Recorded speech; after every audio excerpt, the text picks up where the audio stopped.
अस्सलाम वालेकुम। ये आप लोगों की एक कंप्लेंट आई थी कि आप ओवर टाइम जो है वो आपने डाला हुआ है मगर वो रिपोर्टों में शो नहीं हुआ। ये उस बारे में वीडियो है ताकि वो एक्सप्लेन किया जाए कि वो किस तरह होता है। तो उसके लिए ये है कि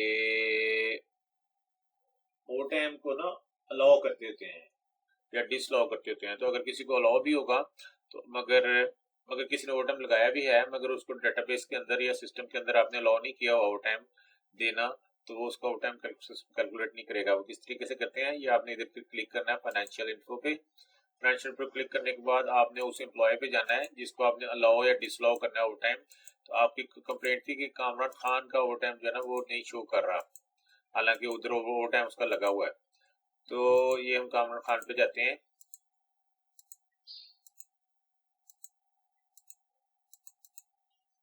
ये कामरान खान आ गया, इस पे क्लिक करते हैं और इसको हम एडिट करते हैं।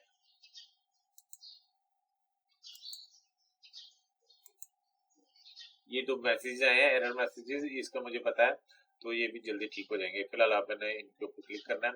अब आपने इस पे ना इसकी फाइनेंशियल पे क्लिक करना है। तो आप ये देखें यहाँ पे इसका ओवर टाइम जो है ना वो आपने अलाउ नहीं किया हुआ। अगर आप ओवर टाइम उसको अलाउ कर देंगे लेटेस्ट महीने में, लेटेस्ट का मतलब है जो उसकी आखिरी इंक्रीमेंट लगी हुई है, आखिरी चेंज हुई है, तो ये हुई है 26/1 में। तो अब ये ओवर टाइम इसका अलाउ कर दें, अलाउ करके सेव कर दें, तो इसका ओवर टाइम जो है वो आपकी रिपोर्टों में आना शुरू हो जाएगा।